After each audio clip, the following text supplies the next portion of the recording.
All right, we'll see how this goes. I'm not sure I love this angle. I feel like I want it up a little bit more. Okay. Hello, everybody, and welcome to the Pearls and Pyrs podcast. I am your host, Nina, otherwise known as Ine on Ravelry, Instagram, Pinterest. You can find maybe show notes in the doobly-doo down below. To all new viewers, thank you for checking me out, and for all returning viewers, thank you so much for coming back. I appreciate each and every one of you. So today, I'm trying a different angle, and I am certain that I am backlit, but it is a very, very cloudy, gray day here in central Connecticut. Spring has sprung, but it's been really hot for the last week or so. So I'm kind of glad that it has cooled off. But today it's only supposed to be a high of 61 degrees. So we have the windows open, but it is chilly and it's very overcast today. I don't think it's supposed to be sunny at all today. I have one side of my hair that would cooperate and one side of my hair that would not. So there we go. We've got a little bit of mismatch. So I have one finished object for you today, one new cast on, and a whip to share, which I'm kind of in the middle of a row. So I will do a little bit of knitting to get us across that row while I catch you up on the goings on. So last time I recorded, which I actually have not edited yet, I had pink eye, and that is done now. So I finished my antibiotic eye drops, and happy to report that everything is back to normal for my eyes, which is good. But I use this Carnauba coconut oil wax mascara. That's like a natural tint for my eyelashes. It's kind of expensive for a little tin. So it comes in like, you know, like those little lip gloss tins where they snap open and closed that we used to have in the 80s. It comes in a tin like that, but it lasts a really, really long time. The annoying thing is it's probably now contaminated, so I think I'm gonna have to throw the product away. I'll probably scrape it out so I can at least save the tin, because it's like a little, about that big, so I think it would be a good size for like stitch markers in a notions pouch or something like that. But I don't love that I have to throw it away. Yeah, and so I need to order more mascara. So I do not have any eye makeup currently. Really the only thing I kind of wear is mascara and sometimes a little bit of eyeshadow. But that's pretty rare that I do. So most of the time it's just mascara, and it's because my eyelashes are blonde. So I was a blonde growing up, and now I have this kind of light brown hair, but my eyelashes didn't get the memo, and so they are still very blonde, so you kind of can't see them if I don't have some sort of mascara on. So anyway, that's something I have to sort out, and I get it from a woman on Etsy. She makes it herself. So I do have a little coupon that she sent last time I ordered it for like 20% off or something of the next one. So I need to just go dig that up and order more and just suck it up. But oh my god, it's so annoying. I did wash all of my brushes and stuff like that. The other thing that happened this week is because of said heat wave, we were trying to have our windows open as much as possible. And one of those days it was supposed to thunderstorm. Ada's gonna tell a story. And because it was gonna thunderstorm, Josh had closed all of the windows, and he was then kind of doing stuff and rushing around. I told you no hitting.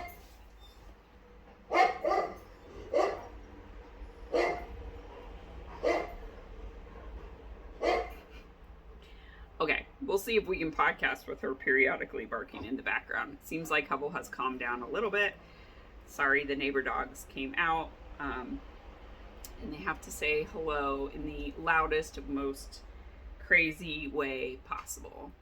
So anyway, so Josh was running around kind of in and out of the house. He didn't really notice that it was getting very warm in the house. So I got home from work and it was 80 degrees in the house. And Hubble was very like lethargic and non-responsive. So typically when I get home from work, he is in the window and then he goes over to the other window and then he waits for me at the door to the basement. And he wasn't there, so I thought that was kind of weird.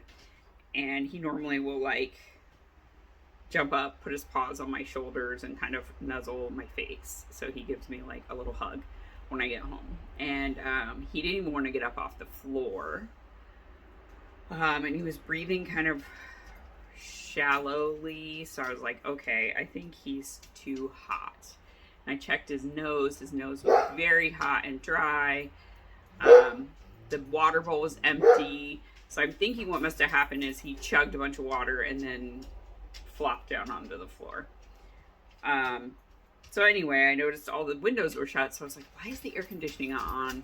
Because they haven't shed their winter coat yet. So these early heat waves, get out of there, for double coated dogs can be really dangerous. So I put the AC on. And I got like some ice packs out of the freezer. Now he's trying to get Ada to play with him today. Okay. Anyway, I got ice packs. I put them kind of under his armpits where they could be up against his skin. And basically like did an emergency cooling for him. And kind of by the end of the evening, he seemed more back to himself, and he seems fine now. So I think, you know, he was just getting very overheated and maybe had a little bit of heat exhaustion. It wasn't bad enough that I felt like I needed to take him to the vet yet, but had he not kind of got more responsive by the end of the evening, we would have done so, of course.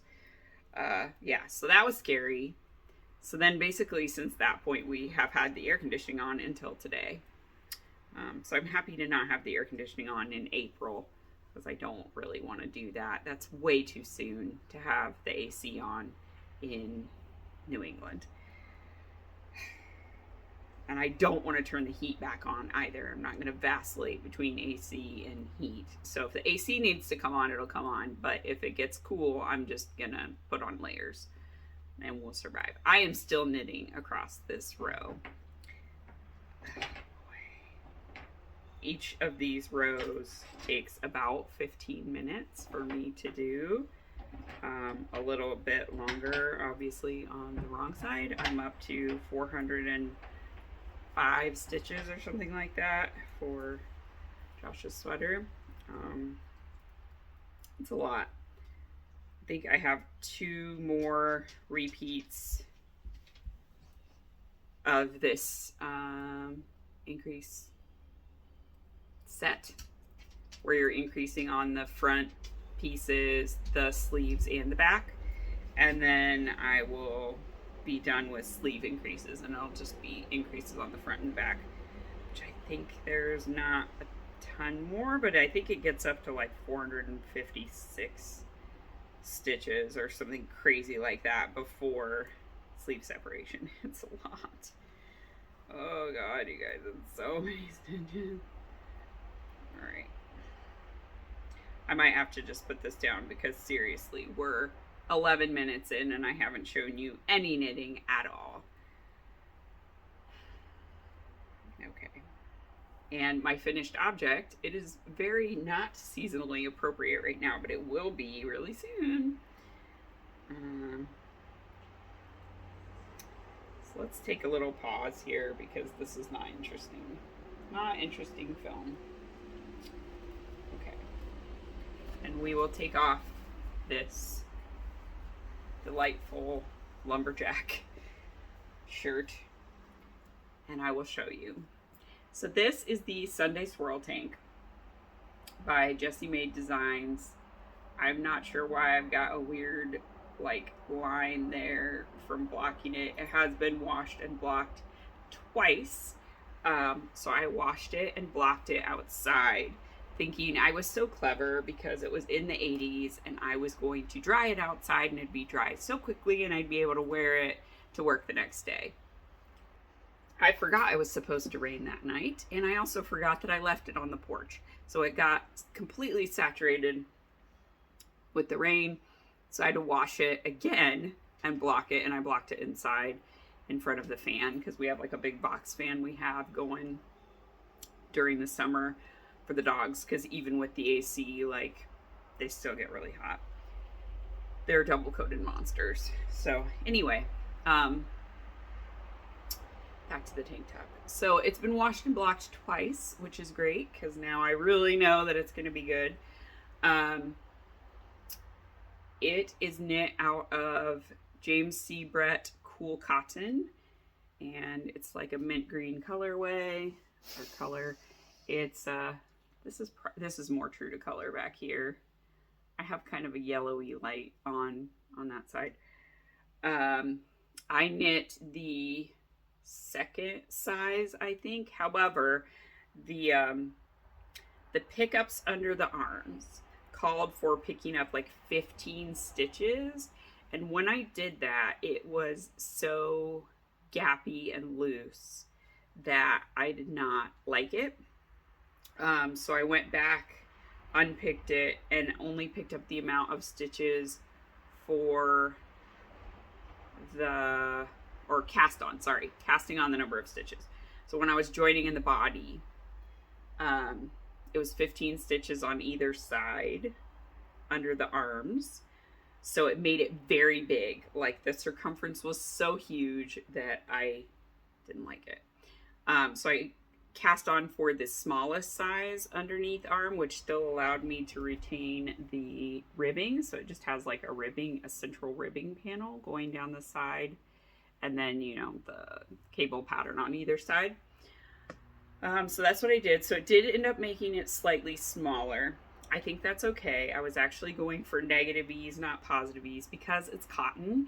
It is going to grow as I wear it between washings because it doesn't have any memory. I think there is some nylon in it, so I think it's cotton acrylic blend, but it doesn't have any memory. So I ended up with, I think, like, I knit the size that's the 36 to 39 inch bust, but also Jessie May adds a lot of ease into her patterns, so she builds the ease into the sizes. So you have to look at like the finished garment schematics to see what the finished garment size is going to be. That has bitten me in the butt more than one time with her patterns, so I have learned my lesson and I sized down. So I'm going to put it on after I show you this hem detail, because I don't think I'm going to be able to move my camera to do that. So the hem is a split hem, and it's supposed to be a high-low hem, and it is a high-low hem, but I did it backwards. So I made the front longer because of this. So that's going to take up more space, and the back was kind of long enough already without even doing a hem. So I added extra length to the hem. The other thing I had to do is, because I had done not as many cast on stitches, I could not work the bottom as in the pattern, because you like slip the end stitch so that you get a nice finish like that. So, you know, I just worked it in pattern until I got to the end, and then I slipped the last stitch. It worked out fine. It was fine. Okay, so I'm going to put it on now because you're not going to be able to see that hem, and that's okay. I also made it longer than the pattern called for because I have a very, very long torso. I have very short legs and a very long torso. And that just is what it is. So there is the shirt. I love it. It is so cute. Like, so cute.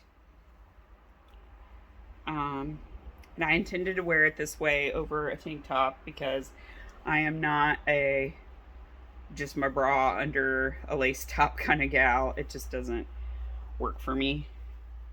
Too old for that shit. Yeah, there she is in all her glory. So it kind of hits just,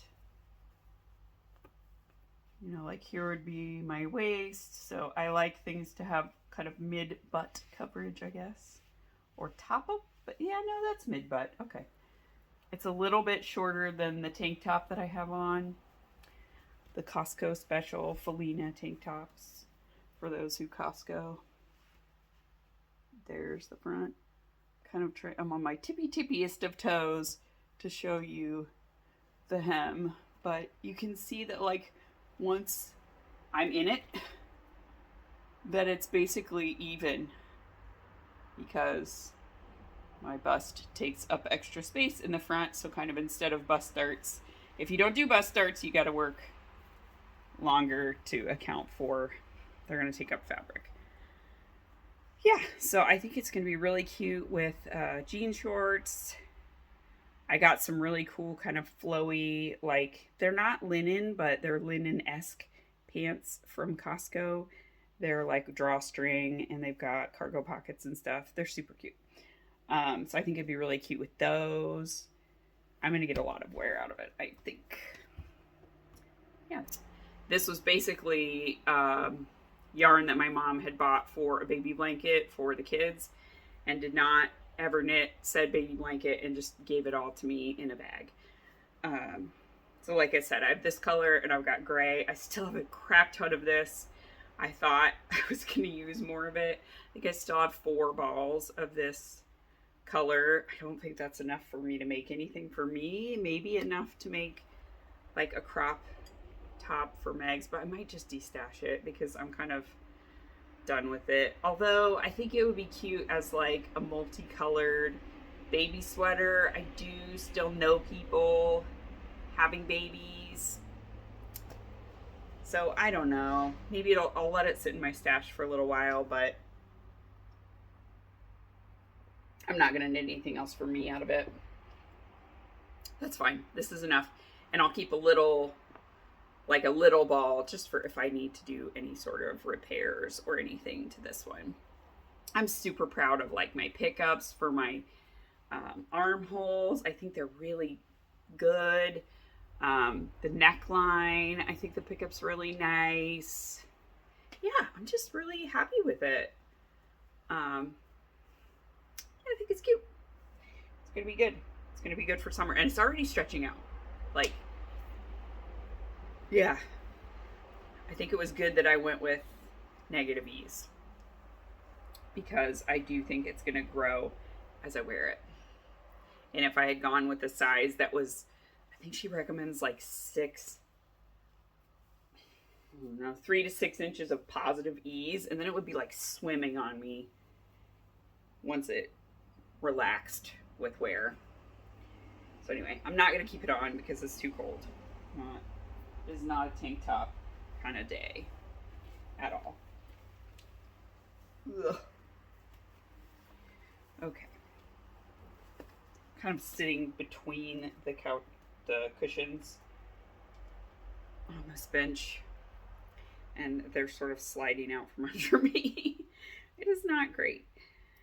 Yeah, so that is my only finished object for this week. Oh yeah, it is April 19th, I think. Yeah, because I think the 21st is Monday. So it is the 19th today, just so we've got ourselves anchored in time. We have some stuff we've got to do today. But I will try to edit the last podcast and get that one up. And maybe I'll just schedule this one for the following week. Ideally, I'd like to get to a place where I can record every week and just like schedule the next one to come out, but something inevitably happens and then that kind of falls apart. So Sometimes you'll get an extra episode. Most of the time it's bi-weekly, and that's just what we do. Next weekend, though, is Connecticut Sheep and Wool, and I am super excited because Gabby has a new yarn coming out. Plies and Hellhounds has a new yarn coming out called Lady Grey DK, and it is a non-superwash, I think. Yeah, I think it's a non-superwash. But the colors are so pretty because it's dyed on like this gray base. So they have a lot more just like moody character to them. We're finally done. We're finally across. Yay! So there's two colors that I want of that. One is Scream, and it is based on this dress that the lead singer of Florence and the Machine wears in the videos for the song Scream. It's a really pretty red. So I want that. And then she has a phthalo green, which is just, such a pretty green. It's like a real dark green. And I don't think I have anything like it in my stash. I'm pretty sure I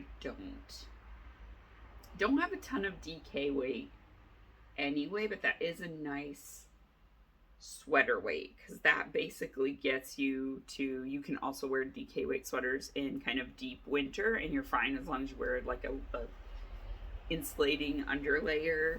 Worsted weight sweaters are a little tougher, like they don't have a very long season, and I think as we continue to experience global warming that they will become less and less able to be worn. Those are what I consider like my deep winter sweaters. So I have a few, but not very many. I think I have two. Yeah, I have two. My French toast pullover and my feather nest raglan are the two worsted weight, and then I have one like bulky weight. I have two bulky weight now. But just it's not a weight that I knit a lot of. So anyway, I'm excited for Connecticut Sheep and Wool, and I will try to film some so that I can share that with everybody, because I don't think Joshua will want to go this year. He normally wants to go with me, but I don't think he'll want to go this year. I don't know. He's kind of getting too cool for that because he's a tweener now. So this is the classic cardigan by Tin Can Knits, knit out of Knitpicks Provincial Tweed in gray. It is looking exactly the same, but I promise you there has been so much knitting on it. It is ginormous. This is now a 60-inch cable, and there is so much fabric. It is like bunched up all over the place to get it even on here.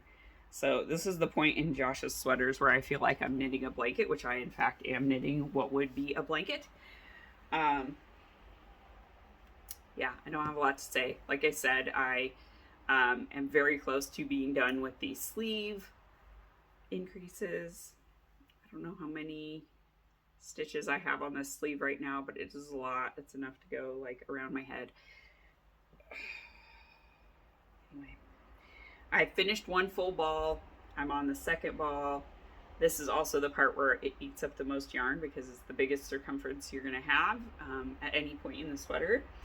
Once I get it sleeve separated and do maybe like an inch, I'm going to put that on hold and do sleeves because I need a break from these long rows. I also need to not be sitting between cushions. This is annoying. Okay. Then if you recall, I finished this sock and shared that last week. So now I am at this point on the leg of the second sock. So I'm a little over halfway to the heel. Yeah, I'm not very far at all from the heel, actually, because the stripe lengths aren't quite matching up, which is weird. I guess I did a little more blue on the top of the second one. I tried to wind off some of the ball, but I clearly did not succeed in making those perfectly even. But it's only like one round off, so it's very weird that it then propagates into way more than one round. Well, maybe not. Okay. Anyway, they're twins, or they're sisters, not twins. That is on Cascade Heritage Prints. And I think it's discontinued anyway, so I'm not gonna bother to tell you what the colorway is and all that jazz. And then I was talking about this sweater last week, and I did cast on for it, and I am almost to the point where I'm going to join it after working the V-neck increases. So this is the Avondale tee. Come closer. Let's see if I can sit here. Yes. Okay. That's a little better. Okay. So this is the Avondale tee. And it is a pattern by Tammy, Gore. Maybe I should turn that.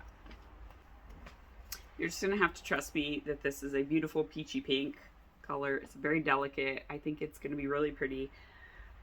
This is a top-down V-neck with lace side panels.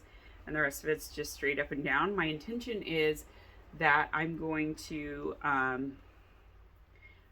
do decreases for waist shaping on either side of that lace panel, because I don't think I want to have it be just straight up and down, because then it will be too big on my waist. And I've noticed that I've worked a couple of tees where I have not done waist shaping, and I don't like them. I don't wear them because I think they just kind of hang off of my chest.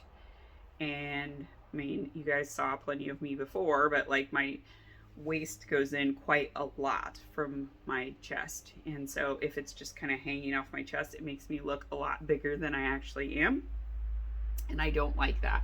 So, yeah, I'm knitting the size 40-inch bust, but I am going to do waist shaping, and that's how I'm going to do it, is I'm going to do it on either side of that lace panel on the front and the back. And I think it'll work out okay. I have this cute little Easter Bunny narwhal from Charmed and Dangerous on my knitting. I did order another Charmed and Dangerous charm she made. There's these cute little, it's a donut, but it has like a robin's nest on it, or a robin's egg nest. And it's kind of that robin egg blue for the donut frosting. I've wanted that charm for a couple of years, and she had some in stock, and so I ordered one. So, yeah, this is going really well. I think I just finished the increases. I feel like there maybe was an error in the pattern in how many repeats it said to do to get to the amount of stitches that I needed. But I also am tick marking on paper. I was being really diligent, but I could have messed up. I'm going to leave room for that. But whatever. She also gives you ending stitch counts for each section that you need to have. So I didn't have enough when I thought I had done all the repeats. And so I just kept going with the increase section until I got to the amount of increases that I needed. So now I have the right stitch counts. I think I just need to purl back. I am alternating skeins, and when I purl back, then I believe I will be connecting it to start working in the round. Then once I do an inch or two, I'm going to go back and I am adding a pickup for the neckband, which this pattern does not have. It leaves it like a raw edge, but the back of it is curling a lot. So like, it's just stockinette, so it just curls a ton. And I looked at the pattern, I'm like, you don't go back and even do an I-cord or anything. So I do not think I'm gonna like that curling up band on the neckline. So I am gonna go pick up stitches and just work a little baby ribbing around the V-neck. yeah, so I'll probably do that a little bit after I join in the round, because I can use one of the other balls of frogged yarn from my Feels Right tee, which is what this was knit into before. This is Plies and Hellhounds on the Lucent base. It is the Indus Worm colorway, which was part of the Folklore collection. And I have it in this Great Pyrenees bag that my friend Sue made for me. I am just like collapsing between cushions. It is not good at all. Okay.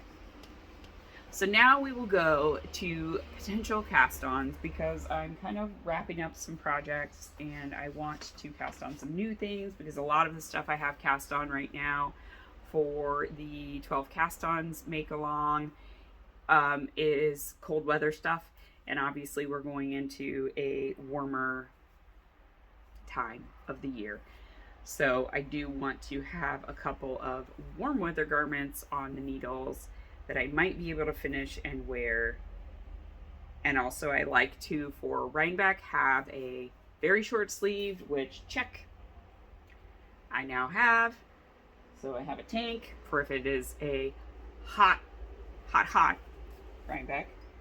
I like to have a sort of mid solution, which would be like a tee or a down to the elbow length sweater, then a normal kind of fingering weight sweater, and then a heavier weight sweater. And that covers all of the possibilities of weather that you might encounter at Rhinebeck, because you never know, it could be any of those. So I spoke about this on the last episode, but I actually printed it out, and forgive my terrible printout because one of the colors on my printer is running out based on this printout. You can see it's very streaky, and these aren't actually the colors of this sweater. But this is the Byzantine tee by Knitting for Breakfast, and I want to knit this out of this color for where the sort of lightest variegated is, this color for where the orange is, but in the actual thing, it's a very pretty, like, warm golden caramel color. This one I'm not as sure about, because I swear I have another one that's lighter than this. This is Numinous, but I think there's an even lighter color than this that was part of this set. But I could be completely wrong, and I may just be thinking of it as that, and it isn't that.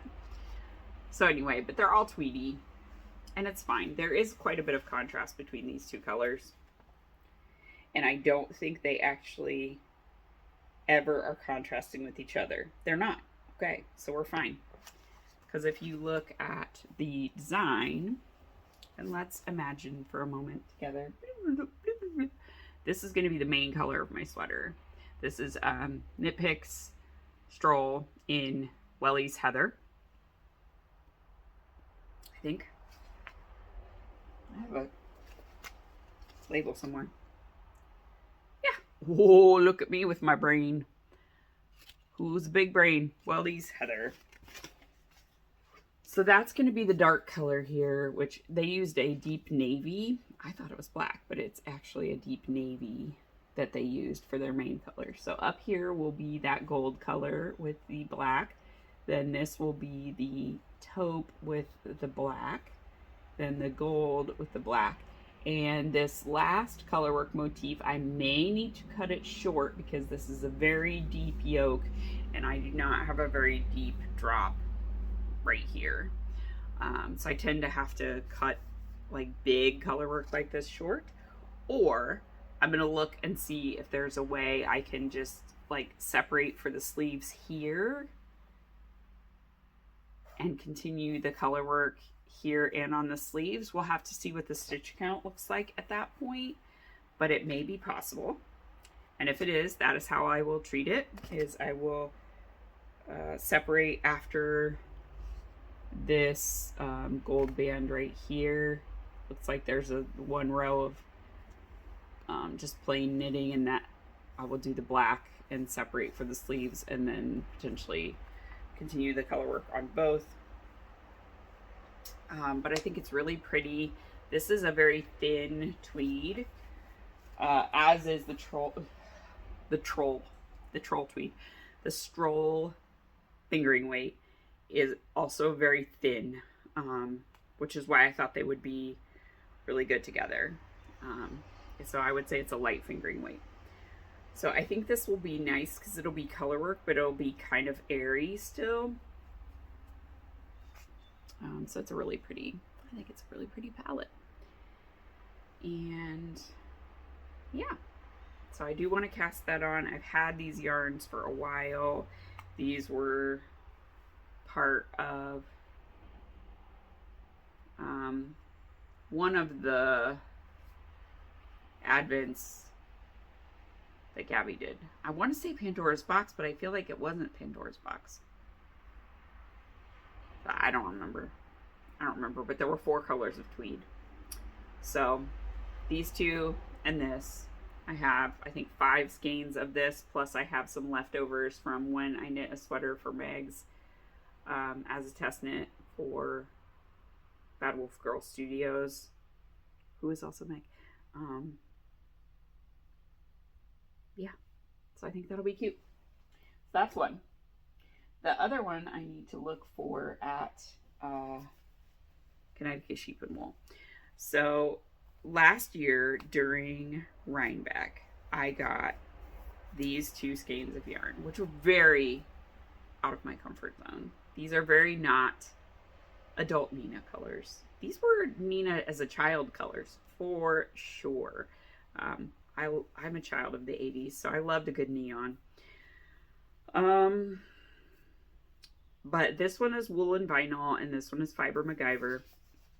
So this is I Like You, and this one is Break My Stride. But I had them kind of together because I put all of my new Rhinebeck acquisitions up in one cube, and I thought, wouldn't it be really cool if I did like a fade sweater out of neons? Wouldn't that be cool? So I'm thinking I either want something on this side, which would be more something with the darker peach and potentially bringing in a little more of like the yellow, and this also has some like, yeah, bright yellow and teal pops, or something on the hot pink side, because this one has a lot more hot pink with yellows and stuff. So I think I'm gonna look when I'm at Connecticut Sheep and Wool. Now Connecticut Sheep and Wool has a lot of it feels a lot more Rhinebeck-y, if that makes sense to people, versus India Untangled. So more farm yarn than indie dyed yarn. Now that has sort of been changing over the years that I have been going to it. So there is more indie dyed yarn. What I do know is Kirsty Cat Designs Ven's there, and she does bright poppy colors along with very moody dark colors. So I think she will have something that could fill this last position and make this happen. So I'm going to take these yarns with me next weekend and see if she can help me fill this position or this position. If not, I will look at Rhinebeck / India Untangled, because Wool and Vinyl doesn't do updates at all. Like, I've been checking because they do have a lot of these bright colors, and they just don't, they haven't put up anything. And then Fiber MacGyver does have stuff, but nothing else in this range. So this is kind of the only thing that she has right now online. She doesn't have anything in the orangey neon. I've also been looking whenever Charm City Unicorns posts a episode, they do a lot of working with neons. So when they mention a dyer, I go and check that dyer's stuff out, but I have yet to see anything that fills that space or this space. So anyway, if you have suggestions and you know of dyers that do these kinds of colors, let me know. Because I will check them out and see if I can find something that's either hot peach or hot pink. Like neon pale pink. So like a light pink neon. It's really terrible too because it's adding so much yellow with that lamp. Hubble's just all over the place today. He's also going to the vet because he has what I think is ringworm or some kind of fungus on his tummy. So we have to go and get that dealt with, which probably means we're gonna have to bathe him every like 2 days with a fungal shampoo, which will be just delightful because it's real fun to bathe the Great Pyrenees. Just once is like a workout. It's a lot. But Ada got something like this 2 summers ago on her stomach, just from, I mean, partly from like that kind of stuff is out in nature and like they lay on the ground and stuff, so it's just gonna happen. And it will clear up in most dogs, but yeah, this one, he's been licking it a lot and it looks like he might have a little bit of an infection. So anyway, that's what we're gonna do later today. I also am going to go to Hex Thing and Things. I want to get a like little thing for my table. I had one. Megs took it for their room. So now I need to find something else that can help me organize my table surface because I've got like knitting patterns and stuff there. It was like an old filing box, if you remember, like the boxes where you used to put papers in. And, you know, I had a couple levels for organizing papers on your desk. That's not really a thing anymore. So yeah, but it was perfect. So I need something very similar to that. And I'm hoping they will have something or a different thing that will work. Because yeah, I just want to organize the top of my table a little bit more. This is going to be the picture for Instagram. Whenever I make a weird face when I'm thinking, that's the stupid thing that the algorithm picks. And stop it. Stop it.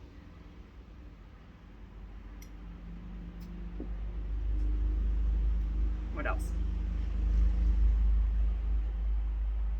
I think that's basically it. Yeah. Yeah, the kids have been on spring break this week. I took off Thursday, Friday. I had to work a little bit from home, but not too much. So that's been really nice. Got a lot of things done around the house.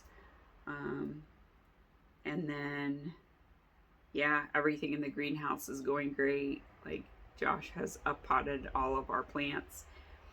The squash are really taking off. The cucumbers look great. The tomatoes have second leaves.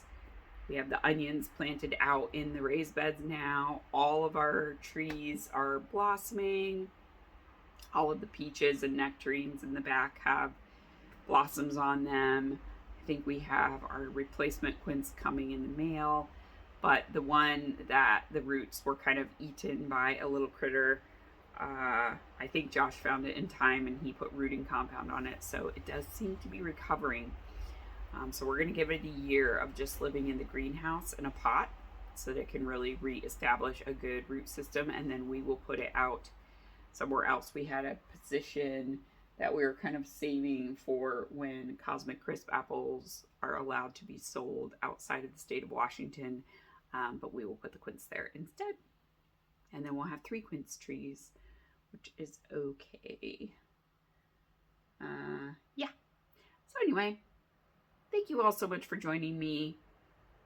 And I hope that you get time to do the things you love, that you stay safe, you stay involved, you stay organized, and that you are able to get a little break from the horrors of the day. So until next time, take care.